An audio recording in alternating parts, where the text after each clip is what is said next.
para vocês. Dr. Wolff, Dr. Michael Wolff, denunciante, também entrou em contato com o Dr. Greer, já é falecido, ok? Dr. Michael Wolff trabalhava nos sites negros, testemunha ocular. Dr. Wolff disse que trabalhou no laboratório da área 51, nível S4, na base USAF, de Wheat-Patterson. Olha só. Na área de tecnologia. Interessante. Divisão de tecnologia, base USAF, Indiana Springs. Na famigerada base subterrânea alienígena de Dulce, onde durante 5 anos, presta atenção, ele trabalhou lá. Existem diferentes tipos de Grey, segundo ele. Ele trabalhou ao lado de pessoas altamente evoluídas, que, ao contrário da opinião atual, tinham personalidade e até senso de humor. Dr. Michael Wolff nunca conheceu, vou repetir aqui para vocês, Dr. Michael Wolff nunca conheceu um Grey que ele não gostasse. Declaração do Dr. Michael Wolff. Trabalhou 5 anos. Meus amigos, pergunta para o Emily Smith, quando ele esteve na base de Kirtland, no subterrâneo, se ele viu algum extraterrestre genuíno que era do mal. Não tem. Todos eram benevolentes. Fato. Dr. Michael Wolff não conheceu um Grey que ele não gostasse. Para ele, eles eram da família. E esses Greys gostavam de abraçar e beijar humanos. Aliás, tinha um que era chamado de beijoqueiro da área 51. Era um Grey que gostava de dar abracinho e beijinho em todas as pessoas, que era muito carinhoso. Esses Grey gostavam de abraçar e beijar humanos. Isso perturbou alguns dos seus colegas. Um deles apelidou de Kiss Face. Beijinho, gosta de dar beijinho na cara, né, Liette? Seus corpos usavam suaves e macios, parecem pele de golfinho ao toque. Eles se comunicavam com esses ETs através de telepatia. E Dr. Wolff ficou especialmente amigável com o chamado Golta. Isso está no livro do Dr. Michael Wolff. Dr. Michael Wolff, quando trouxe essas informações para a superfície, ele foi desencarnado pelos Majestic 12. Pois bem. Uma foto desse cinza está na capa do seu livro. Está aqui. O beijoqueiro da área 51. Ele tem saudades. O seu grande amigo. Está aqui. Seu grande amigo. Que apesar de ser prisioneiro e de ser torturado, ainda abraçava humanos e distribuía beijos. Isso é algo para se pensar. Um amor que não dá nem para entender, nem para mensurar. Está na capa aqui do livro do Dr. Michael Wolff. Vale a pena dar uma olhada. Vamos dar continuar. Uma foto de um cinza está na capa do seu livro, uma fotografia tirada por um amigo almirante. Ele havia conversado com ETs de aparência humana também, do sistema estelar das Pleiades e de Altair, apelidados de nórdicos pleiadianos. E semitas Altair, estrela-sol principal da constelação de Áquila. Dr. Wolff explica que eles são pessoas muito espirituais e agem mais como conselheiros galácticos. Conselheiros galácticos. Uma fotografia de um amigo pleiadiano chamado San Hoa adorna a contracapa de seu livro. Está aqui. A foto que ele tirou do pleiadiano da área 51. Seres espirituais que foram presos e torturados por amor à humanidade. Fantástico. Fantástico.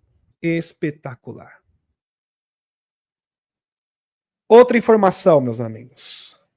Extraterrestres curam crianças em hospital. Isso é uma informação antiga, mas eu tenho que recuperar, porque é importante. Esse incrível relato de 14 doutores altamente respeitados e membros do Prince Hospital no Los Niños, em Andorra, Espanha, para existir um laço místico entre eles e o menino. Um dos seres tocou na testa de Juan, sua suavidade com seu dedo longo, e ele foi cercado imediatamente por uma luminosa aura. Quando os alienígenas deixaram o hospital, os doutores radiografaram e examinaram Juan. Ele estava completamente livre do tumor. Médicos extraterrestres. Eles viram extraterrestres de 1,5 metro, do tipo Grey, de altura, usar seu dedo de cura em 4 crianças doentes terminais no período de 1 mês. Impressionante. Eu não pude acreditar em meus olhos, disse a enfermeira noturna, a Lupe Montoya, que estava trabalhando no setor de oncologia no Hospital dos Pequeninos durante a primeira visita alienígena. Segundo a enfermeira Montoya, as criaturas entraram no quarto de Juan Lopes, um menino de 7 aninhos de idade.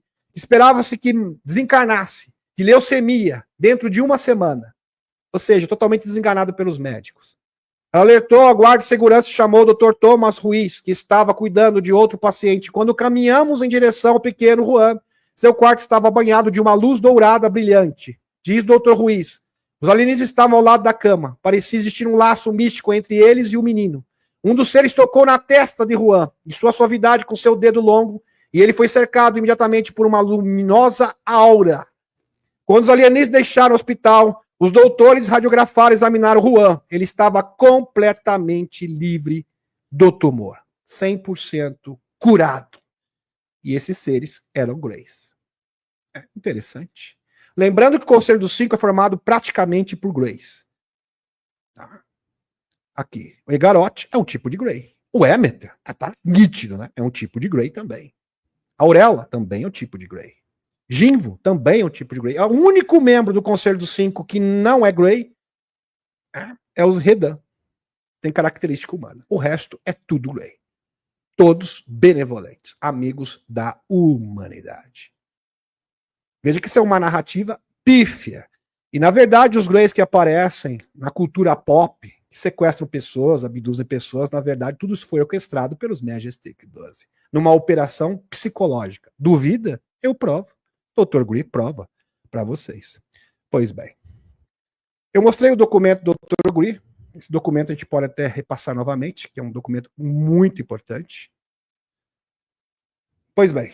Em primeiro lugar, documento do dia 21/11 de 2050, tá? 21 de novembro de 1950, coloca o assunto dos ovos no nível de classificação ainda acima da bomba do juízo final.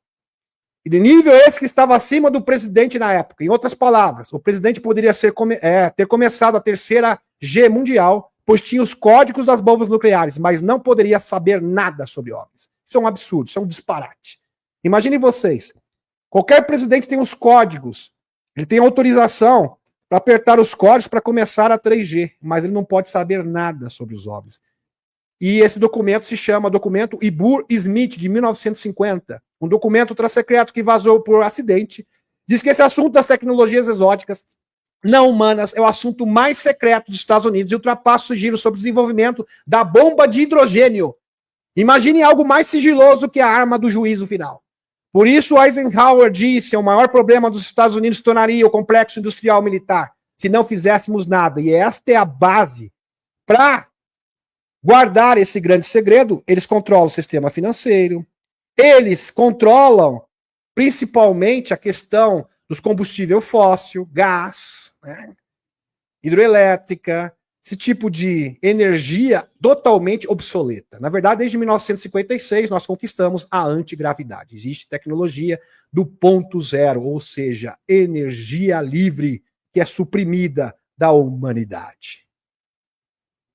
Documento de 1953, onde a CIA confessa uma operação psicológica. Está aqui a prova para os senhores e para as senhoras. Documento oficial. Inclusive, o Dr. Grey apresentou isso no Congresso dos Estados Unidos e está na mão do doirão. Aliás, o dossiê, com as ordens executivas e com todas as provas, consta todos esses documentos. Claro que eu não vou ter tempo de apresentar todos para vocês, mas os principais eu irei apresentar, sim. Documento de 1953, onde a CIA confessa uma operação psicológica utilizando os OVNIs como pano de fundo com o objetivo final de uma invasão alienígena falsa. Está aqui, documento.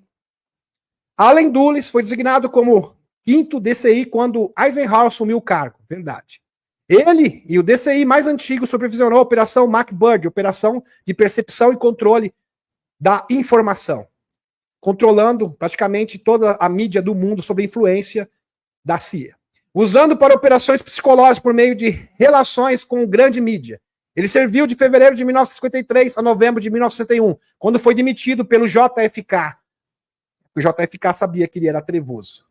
Por seu desenvolvimento uma grande quantidade de ações, grupos e suspeitos, ele era um advogado que representava o Banco Schroeder, que financiou o bigodismo e a Operação Paperclip, onde mais de 5.000 funcionários do nazismo foram transferidos e integrados aos Estados Unidos.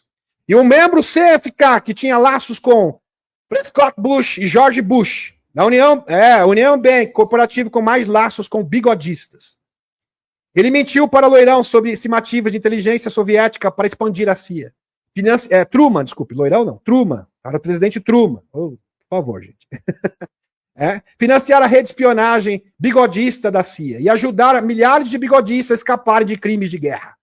Ele também foi criado por programa secreto e controle da mente, o MK-Ultra. Ele foi o responsável. Ele liderou como oposição M1, foi o principal Majestic 12 do governo paralelo secreto, e o recém-criado grupo M12 de Eisenhower. Ele também alertou pessoalmente cientistas que tentavam desacreditar o contato de George Adamski. Lembra do George Adamski, que teve contato com extraterrestres benevolentes no final da década de 40 para a década de 50. Muitos deles estavam infiltrados em nossa sociedade. Que estavam trabalhando com a CIA para promover desinformação, avaliar e reunir informações sobre quão fácil era enganar o público. É muito fácil, eles são idiotas, só inventar uma história, mistura uma verdade com a mentira, eles compram. E nós estamos aqui para desmistificar isso de uma vez por todas. Em relação à realidade extraterrestre.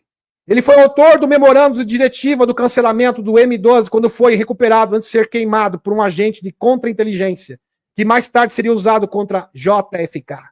Qualquer futuro presidente que tentasse expor e desmantelar as operações secretas dos Majestic 12 seria, então, perseguido. Verdade.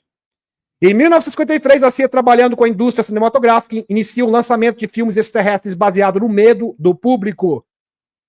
Dr. Greer conta que o dinheiro do financiamento dos sites negros, além da lei de 1959 do orçamento secreto, o orçamento negro, vem do sistema bancário das grandes corporações como JP Morgan, BlackRock, etc.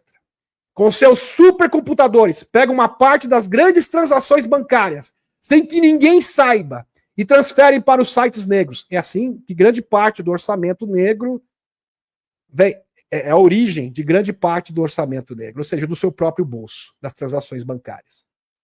Cada transação bancária que faz, alguns centavos são desviados para os sites negros. E ninguém sabe disso. Greer ouviu isso do próprio membro dos Majestic 12 da época. Está aqui a foto do humilhante. General Albert Milton Subtine III. Pois bem. Deixa eu pegar só a parte que interessa, meus amigos, porque senão a live vai ficar muito extensa. Muito extensa mesmo. Deixa eu ver se eu acho aqui. Pois bem. Deixa eu ver se eu acho.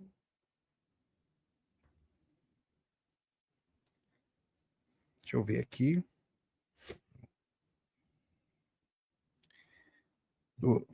Aqui. Por exemplo, meus amigos. Isso é um senador também. Pois bem. Deixa eu ver aqui. Greer fala de um oficial da Marinha que testemunhou o navio inteiro da Marinha transportando substâncias ilícitas. Ele acabou se suicidando depois disso. A família sabia a verdade. Está aqui o senador Daschle. Foi testemunha que OVNIs num site negro estavam descarregando substâncias ilícitas de discos voadores feito pelo homem em 2004. Dakota do Sul, Estados Unidos, ele foi ameaçado e teve que negar suas denúncias. E está aqui a foto do senador que prestou essas denúncias. Que é um verdadeiro absurdo. O senador Daschle foi testemunha que OVNIs no site negro estavam descarregando substâncias ilícitas de discos voadores feitos pelo homem. Em 2004, na Dakota do Sul, os Estados Unidos, ele foi ameaçado e teve que negar suas denúncias. Pois é. Realmente uma barbárie. Tá? Uma verdadeira barbárie.